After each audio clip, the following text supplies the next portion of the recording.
বিসমিল্লাহির রহমানির রহিম। আমার প্রিয় সাংবাদিক বন্ধুরা, আসসালামু আলাইকুম। আপনারা জানেন যে আগামী কাল থেকে বিশ্ব ইজতেমার প্রথম পর্ব শুরু হতে যাচ্ছে।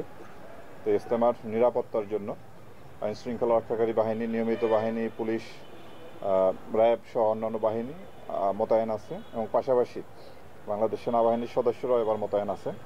তা আমরা নিরাপত্তার জন্য, সার্বিক নিরাপত্তার জন্য র্যাবের আপনার ফুট পেট্রোল, গাড়ির টহল এবং মোটরসাইকেল টহল, স্ট্যাটিক ফোর্স, রিজার্ভ ফোর্স এবং আমরা ড্রোন ব্যবহার করতেছি এবং সিসিটিভি প্রায় 120টার উপরে সিসিটিভি বিভিন্ন গুরুত্বপূর্ণ পয়েন্টে মোতায়েন আছে এবং আমাদের কন্ট্রোল রুম থেকে এগুলি নিয়মিত মনিটর করা হবে। এছাড়াও নদীপথে আমাদের নৌ টহলও আছে। তো সার্বিক নিরাপত্তার জন্য প্রয়োজনীয় যে সমস্ত ব্যবস্থা গ্রহণ করা দরকার সবই আমরা গ্রহণ করেছি এবং আশা করি যে ইজতেমার এই পর্বটি সুন্দরভাবে, সুষ্ঠুভাবে সম্পন্ন হবে এবং নিরাপত্তাজনিত কোনো ধরনের কোনো সমস্যা হবে না বলে আমরা আশা করি।